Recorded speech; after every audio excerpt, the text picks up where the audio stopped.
जय श्री रामकृष्ण, जय श्री रामकृष्ण, जय श्री रामकृष्ण। ओम नमो भगवते श्री रामकृष्णाय, ओम नमो भगवते श्री रामकृष्णाय, ओम नमो भगवते Shri रामकृष्णाय।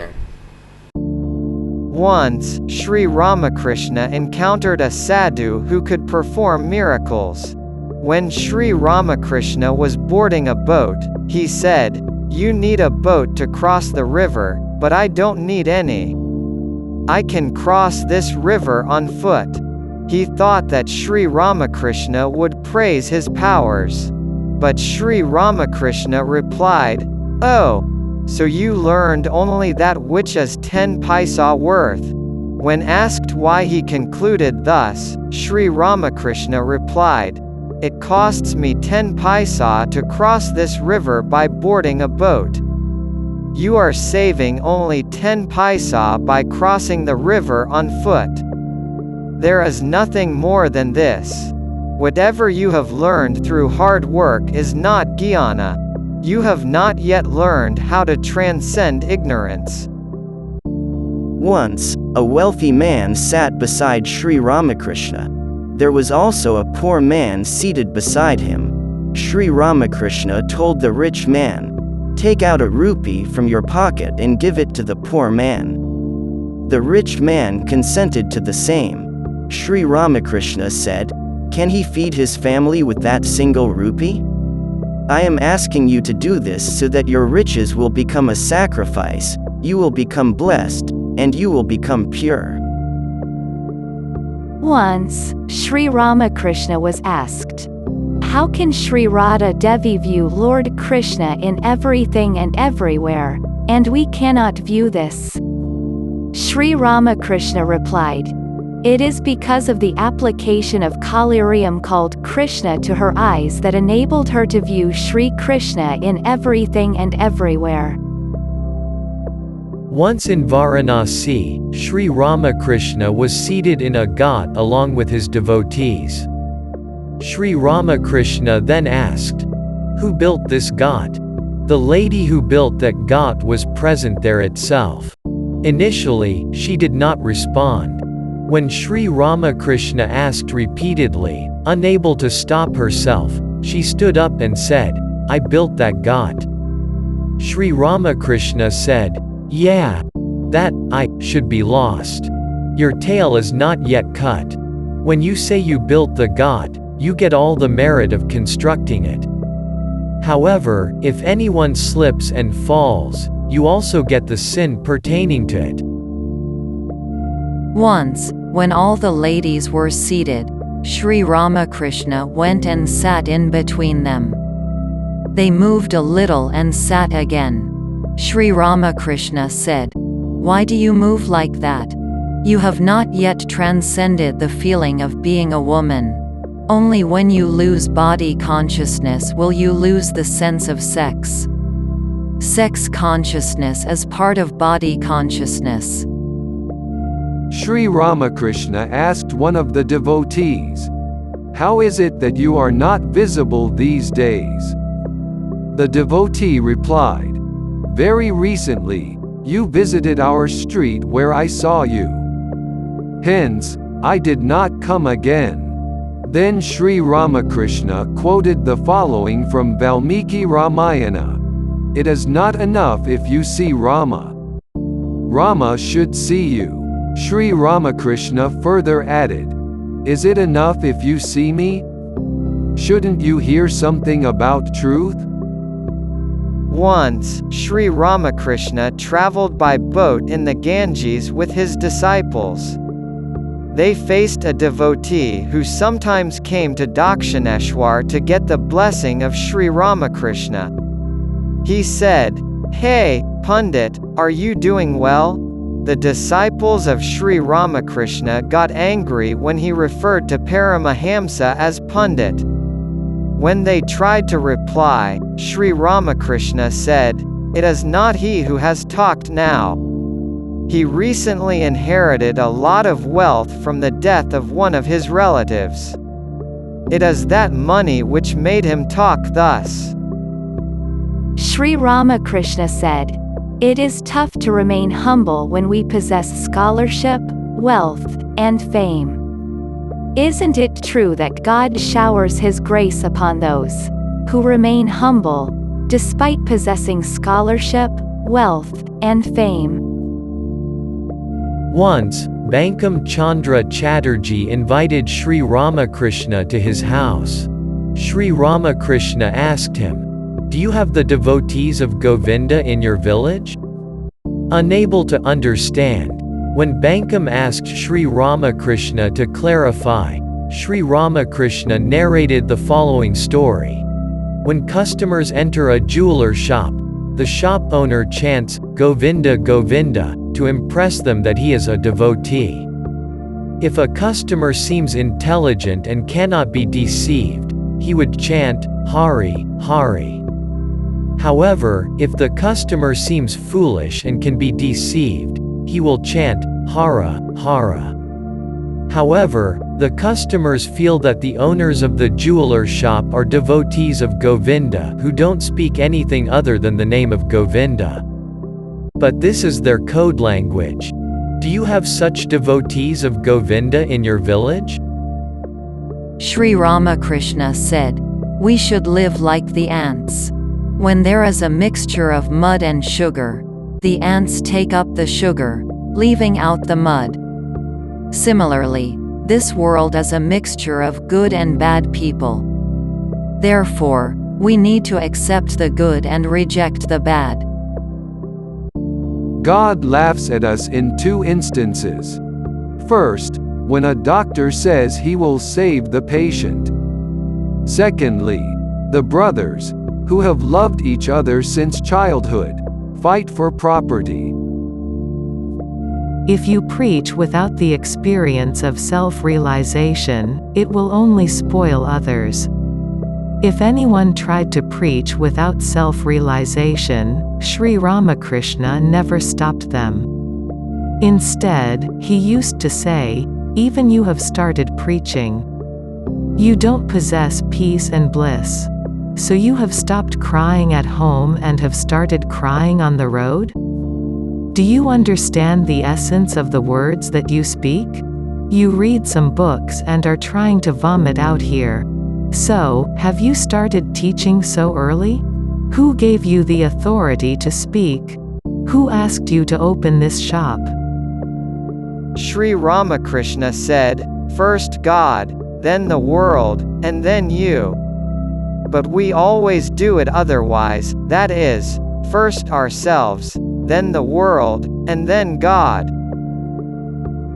If anyone boasted near Sri Ramakrishna for having built a temple or for performing any charity, Sri Ramakrishna used to say, "Do you consider these acts to be greater than attaining God? First, attain God.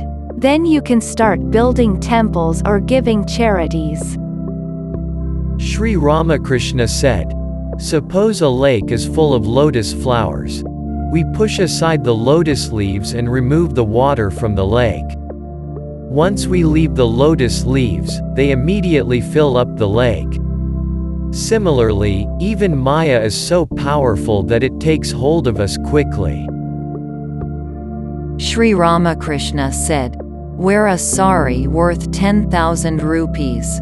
You will then understand how arrogant you are. There exists some arrogance inherent within you. The expensive sari brings out that arrogance hidden within you. You consider yourselves a billionaire and lose all the devotion you previously possessed. When a sari can contain so much Maya, how much Maya should exist in this world?" As long as we consider that all our people are doing well, our family is doing well, and we have no problems, we resemble the fish caught in a net. Such fish think, it doesn't matter even if we are caught in the net. We are still in the water and can swim. How does it matter even if we are caught in the net? But they are unaware that the net will be pulled out within an hour, and they will have to struggle for their breath. What should we become proud of when we proclaim that we are having a good time? Is there anything worthy of being proud of in this creation? Whether your work is good or bad, it all represents a dream. We are unaware when we get the call from the god of death. Like the fish caught in a net, you can remain happy until you get the call from the god of death. Once, Sri Ramakrishna narrated the following story. A disciple approached his preceptor and asked him, "How can I attain God?" The preceptor did not speak. He took the disciple to the river Ganges and asked him to take 3 dips. The disciple did accordingly for twice. But the third time, the preceptor forcibly held him in the water so that the disciple struggled for his breath for a while. Once the disciple came out of water, the preceptor asked him, "Isn't it true that you had no other thought other than getting out of water when I held you forcibly?" Similarly, if you possess such an intense yearning to attain God immediately, not some point in time, you will realize God. Sri Ramakrishna said, "One must have such an intense yearning to attain God as a thief possesses to make a theft. Suppose thousands of crores of rupees exist in the next room. Can a thief remain peaceful? He will have an intense yearning to steal them. He keeps waiting for everyone to fall asleep. He keeps awake naturally and does not need to try to stop his sleep. He waits for the opportunity to steal the money. Similarly, if you intensely yearn to attain God, you will attain Him." Sri Ramakrishna said, "You must love God as much as you love yourself." Sri Ramakrishna said, "Weeping has become your prime task. Anyway, you will not stop crying. Then why don't you weep for the sake of God? Why don't you cry for the sake of truth realization?" Sri Ramakrishna said, "If you sincerely take one step to attain truth, God takes the further 9 steps and reveals Himself to you." Sri Ramakrishna said, "Mother provides her children some toys to play with. Once the children get fed up with their toys, they start crying for the sake of their mother. Only then does the mother come and take them into her shoulder. Similarly, it is only after enjoying all the pleasures and enjoyments in the world that we renounce everything and cry for God. We understand all this to be the play of God. Only then, God arrives and takes us into His lap." When there is a natural breeze, there is no necessity to have a ceiling fan. Similarly, when you have holy company, making a self-effort is unnecessary. It is very easy to befriend worldly people but difficult to eliminate them. Therefore, don't befriend worldly people. Sri Ramakrishna said, "Though a stone stays in water for 10 years, it cannot suck even a drop of water. Then what is the purpose of its stay within water?" Similarly, some people may listen throughout their lives but cannot grasp and practice at least one sentence. Then what is the purpose of such listening?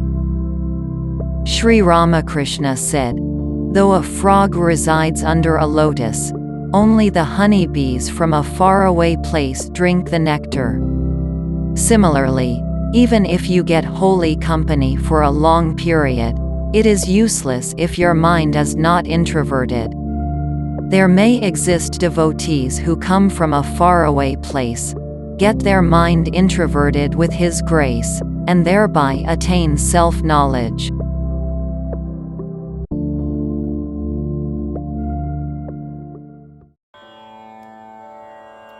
Gadadhara भक्त परिपाला, गदाधरा भक्त परिपाला,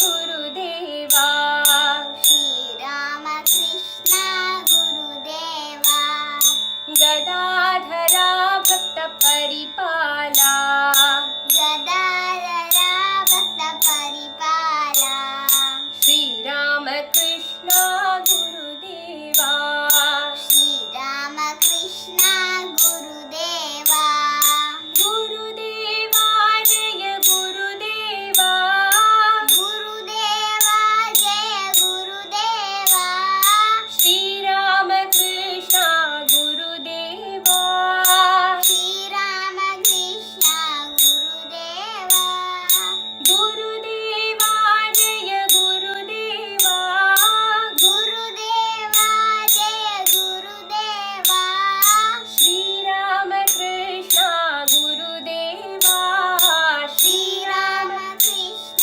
गुरुदेवा गदाधरा भक्तपरिपाला गदाधरा भक्तपरिपाला श्रीरामकृष्ण गुरुदेवा श्रीरामकृष्ण गुरुदेवा अरुள்வடிவாம் जगद्गुरुदेवा अरुள்வடிவாம் जगद्गुरुदेवा आनन्दमोहन गुरुदेवा आनन्दमोहन गुरुदेवा अरुள்வடிவாம் जगद्गुरुदेवा अरुள்வடிவாம் जगद्गुरुदेवा आनन्दमोहन गुरुदेवा आनन्दमोहन गुरुदेवा गदाधरा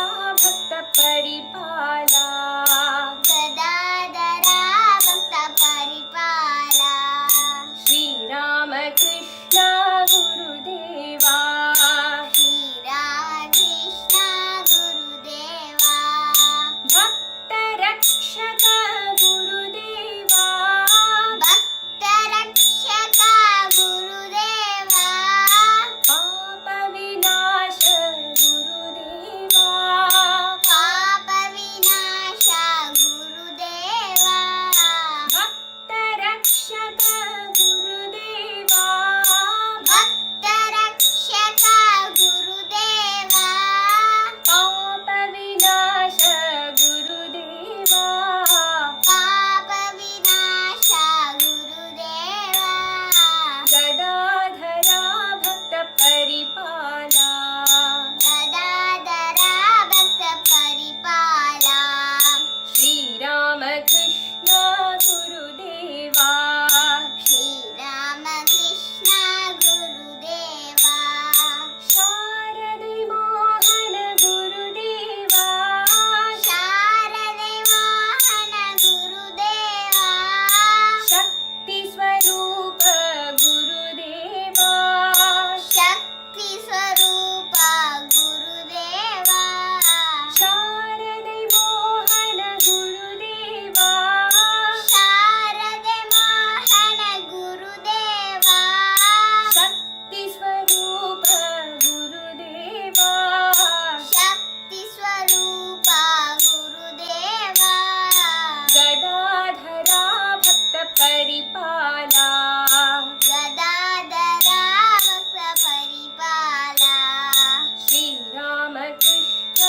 गुरुदेवा श्रीरामकृष्ण गुरुदेवा वीर नरेन्द्र गुरुदेवा वीर नरेन्द्र गुरुदेवा विमल सुरेन्द्र गुरुदेवा विमल सुरेन्द्र गुरुदेवा वीर नरेन्द्र गुरुदेवा वीर नरेन्द्र गुरुदेवा विमल सुरेन्द्र गुरुदेवा विमल सुरेन्द्र गुरुदेवा गदाधरा भक्तपरिपाला गदाधरा भक्तपरिपाला श्रीरामकृष्ण गुरुदेवा श्रीरामकृष्ण गुरुदेवा Krishna